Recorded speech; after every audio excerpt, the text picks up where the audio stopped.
Dear students, आज हम comparative study करेंगे SN1, SN2, E1 और E2 की।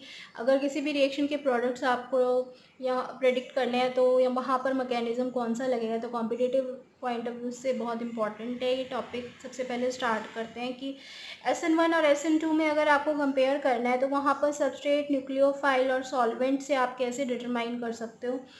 SN1 का मतलब क्या होता है students? Unimolecular nucleophilic substitution reaction. ठीक है, इसका मतलब यूनिमॉलिकुलर न्यूक्लियोफिलिक सब्स्टिट्यूशन में आप याद रखिए ये मल्टी स्टेप है, और मल्टी स्टेप जो होती हैं वो कार्बोकेटाइन की स्टेबिलिटी पे डिटरमाइन करती हैं रिएक्शंस। कार्बोकेटाइन की स्टेबिलिटी पर टर्शरी कार्बोकेटाइन सबसे ज़्यादा स्टेबल होता है, इसलिए टर्शरी हैलाइड सबसे ज़्यादा रिएक्टिव सबस्ट्रेट है SN1 मैकेनिज्म के लिए। ठीक है, और SN2 में इसके अपोजिट होता है, क्योंकि ये बाई मॉलिकुलर न्यूक्लियोफिलिक सब्स्टिट्यूशन है तो यहाँ पर वन स्टेप रिएक्शन होती है जो स्टेरिक हिंड्रेंस पे डिपेंड करती है। तो स्टेरिक हिंड्रेंस सबसे ज़्यादा प्राइमरी हैलाइड्स में कम होती है, तो यहाँ reactivity primary halides SN2 mechanism के लिए सबसे जल्दी शो करेंगे। न्यूक्लियोफाइल को अगर देखें तो वीकर न्यूक्लियोफाइल्स जो हैं वो फेवर करते हैं SN1 को, जबकि स्ट्रॉन्गर न्यूक्लियोफाइल्स जो हैं वो SN2 को फेवर करते हैं। जैसे जिसमें एग्जांपल आ गया CN negative, aqueous KOH, N3 negative, I negative. ठीक है, तो ये स्ट्रॉन्गर न्यूक्लियोफाइल्स हैं जो कि फेवर करेंगे SN2 मैकेनिज्म को। सॉल्वेंट की बात करें अगर, तो सॉल्वेंट में पोलर प्रोटिक सॉल्वेंट्स जो हैं जैसे कि वाटर, मिथेनॉल, इथेनॉल जो कि H पॉजिटिव रिलीज़ कर सकते हैं, ऐसे सॉल्वेंट मॉलिक्यूल्स SN1 को फेवर करते हैं। जबकि पोलर एरोटिक सॉल्वेंट जिनके अंदर H पॉजिटिव के फॉर्म से रिलीज़ नहीं करेंगे ये सॉल्वेंट, तो उसमें DMF, DMSO इस तरह के एग्जांपल्स जो हैं वो पोलर एप्रोटिक के हैं जो कि SN2 को फेवर करते हैं। ठीक है, अब हमें यहाँ पर ये देखना है स्टूडेंट्स, मान लीजिए कि हमने यहाँ पर एक एग्जांपल लिया, ये सेकेंडरी हैलाइड का है, तो यहाँ पर हमें देखकर सबस्ट्रेट को नहीं पता चल रहा है, क्योंकि टर्शरी या प्राइमरी का तो हम बोल सकते हैं SN1 और SN2 के लिए, लेकिन सेकेंडरी हैलाइड के लिए नहीं बोल सकते हैं। तो हमें यहाँ पर न्यूक्लियोफाइल को देखना पड़ेगा कि न्यूक्लियोफाइल जो हमने लिया है OH नेगेटिव या वाटर, उसमें से स्ट्रॉन्गर न्यूक्लियोफाइल है OH negative. OH negative stronger nucleophile किसको फेवर करेगा? SN2 को फेवर करेगा। तो इन्वर्टेड प्रोडक्ट यहाँ पर मिल गया है, ये देख रहे हो आप, इन्वर्टेड प्रोडक्ट इन्वर्जन हुआ है प्रोडक्ट में, तो SN2 बना है, यहाँ पर SN2 प्रोडक्ट है ये। ठीक है, और अगर weaker nucleophile, water is weaker nucleophile, तो वहाँ पर हमें रेसमिक मिक्सचर मिलेगा, क्योंकि इन्वर्टेड और रिटेंशन प्रोडक्ट जो हैं दोनों इक्वल अमाउंट में बनेंगे, तो रेसमिक मिक्सचर हमें SN1 मैकेनिज्म में ही मिलता है। तो वाटर की प्रेजेंस में, अगर वीकर न्यूक्लियोफाइल की प्रेजेंस में हम इस रिएक्शन को देखेंगे सेकेंडरी हैलाइड की, तो हमारे को हमेशा रेसमिक मिक्सचर जो है वो यहाँ पर मिलेगा स्टूडेंट्स। ठीक है, नेक्स्ट हम यहाँ पर कंपैरिजन करें अगर एलिमिनेशन और सब्स्टिट्यूशन में स्टूडेंट्स, तो अगर हमने यहाँ पर हैलाइड लिया है सेकेंडरी हैलाइड और उसकी जो रिएक्शन की है OH नेगेटिव के साथ में, अगर हम लेस टेम्परेचर पर करते हैं और हाई टेम्परेचर पर करते हैं स्टूडेंट्स, तो वो दोनों अलग अलग इफेक्ट करेंगे। ठीक है, less temperature always favours substitution and high temperature favours elimination. याद रखें कि जब हमारे पास में सेकेंडरी हैलाइड का सबस्ट्रेट लिया हुआ है जिससे क्लियर नहीं हो रहा कि सब्स्टिट्यूशन होगा कि एलिमिनेशन होगा, और OH नेगेटिव लिया है, लेकिन लेस और हाई टेम्परेचर से अब यहाँ पर डिटरमाइन होगा कि प्रोडक्ट जो है वो क्या बनेगा। कम टेम्परेचर पर क्या बनेगा स्टूडेंट्स? सब्स्टिट्यूशन प्रोडक्ट बनेगा, और हाई टेम्परेचर पर क्या बनेगा? एलिमिनेशन प्रोडक्ट बनेगा। एलिमिनेशन से इस रिएक्टेंट के लिए ये दोनों प्रोडक्ट्स जो हैं वो बन सकते हैं। तो यहाँ पर दोनों प्रोडक्ट की स्टेबिलिटी किस पे डिपेंड करेगी? सेडज़ेफ रूल पे डिपेंड करेगी। ठीक है, नेक्स्ट हम कंपैरेटिव अगर यहाँ पर स्टडी करें E1 और SN1 के लिए, तो आप इसके अंदर बोल सकते हो कि अगर हमने यहाँ पर ये सेकेंडरी हैलाइड लिया है, इसकी रिएक्शन करी इथेनॉल के साथ में, तो सॉल्वोलाइसिस जो है वो SN1 को फेवर करेगा, लेकिन इथेनॉल के साथ आपने अगर हीट भी कर दिया तो डिहाइड्रेशन ऑफ अल्कोहल होगा। ठीक है, डिहाइड्रेशन ऑफ अल्कोहल होगा, वहाँ पर E1 मैकेनिज्म लगेगा। और नेक्स्ट हम यहाँ पर कंपेयर कर रहे हैं स्टूडेंट्स E2 और SN2 को।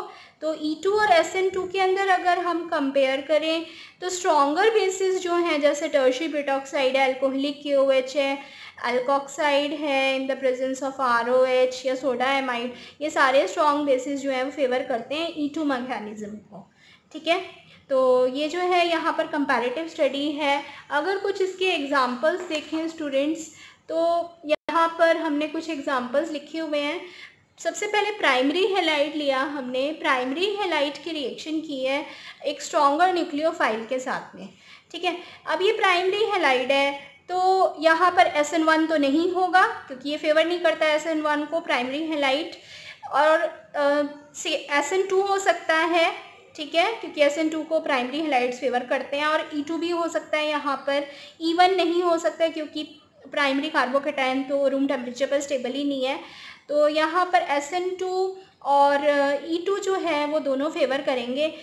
अगर हम यहाँ न्यूक्लियोफाइल देखें तो स्ट्रॉन्गर न्यूक्लियोफाइल है, और स्ट्रॉन्गर न्यूक्लियोफाइल SN2 और E2 दोनों को फेवर करेगा। लेकिन अगर हम टेम्परेचर का भी डिफरेंस यहाँ पर मेंटेन करें, हाई टेम्परेचर और लो टेम्परेचर, तो हाई टेम्परेचर पर E2 प्रोडक्ट बनेगा स्टूडेंट्स, ठीक है। Br नेगेटिव रिमूव होगा तो एलिमिनेशन होने पर यहाँ पर एल्कीन बनेगा, और लो टेम्परेचर पर सब्स्टिट्यूशन प्रोडक्ट जो है वो बनेगा। और सब्स्टिट्यूशन प्रोडक्ट में ये हमारे को यहाँ पे Br को रिप्लेस करके OH आ गया, ठीक है।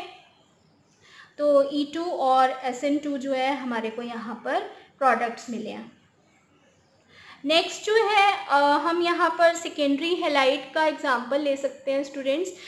सेकेंडरी हैलाइड के अंदर हमने रिएक्शन करी है, सबस्ट्रेट से हमें कुछ नहीं क्लियर हो रहा है कि यहाँ पर ये किसको फेवर कर रहा है, तो हमें न्यूक्लियोफाइल को देखना पड़ेगा। एक हमने वाटर न्यूक्लियोफाइल लिया, एक हमने यहाँ पर टर्शरी ब्यूटॉक्साइड आयन लिया है, और वाटर वीक बेस है, पुअर न्यूक्लियोफाइल है। तो अगर हम यहाँ पर इसको कम टेम्परेचर देंगे तो सब्स्टिट्यूशन शो करेगा ये, ठीक है।